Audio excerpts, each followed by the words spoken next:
ইনকিলাব মঞ্চের মুখপাত্র শহীদ ওসমান হাদী হত্যাকাণ্ডের বিচার চাইছে খোদ ভারত। বাংলাদেশ হাইকমিশনার রিয়াজ হামিদুল্লাহকে তলব করে শহীদ হাদী হত্যার তদন্তের আহ্বান জানিয়েছে ভারতের পররাষ্ট্র মন্ত্রণালয়। 24 ডিসেম্বর ভারতীয় সংবাদ মাধ্যম পিটিআই এর এক প্রতিবেদনে জানা যায় এ তথ্য।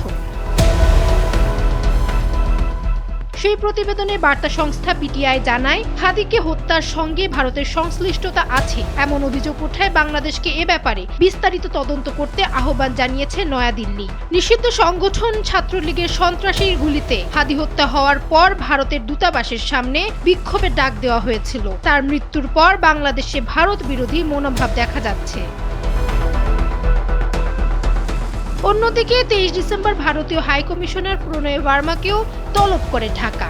ভারতীয় দূতকে তলব করে পররাষ্ট্র সচিব নয়াদিল্লি ও শিলিগুড়িতে বাংলাদেশের কূটনৈতিক স্থাপনায় হামলা এবং ভাঙচুরের ঘটনার গভীর উদ্বেগ জানিয়েছে। সেই সঙ্গে ভারতে থাকা বাংলাদেশের কূটনীতিকদের নিরাপত্তার বিষয়ে জোর দেওয়া হয়েছে। 14 ডিসেম্বর প্রণয় বার্মাকে পররাষ্ট্র মন্ত্রণালয়ে তলব করা হয়েছিল। সেদিন ভারতে পলাতক ও ক্ষমতাচ্যুত প্রধানমন্ত্রী হাসিনার অব্যাহত উস্কানিমূলক বক্তব্যে সরকারের উদ্বেগের কথা জানানো হয়েছে। সেই সঙ্গে ওসমান হাদীর ওপর হামলাকারীদের ভারতে পালিয়ে যাওয়া প্রতিরোধে দেশটির সহযোগিতা কামনা করা হয়।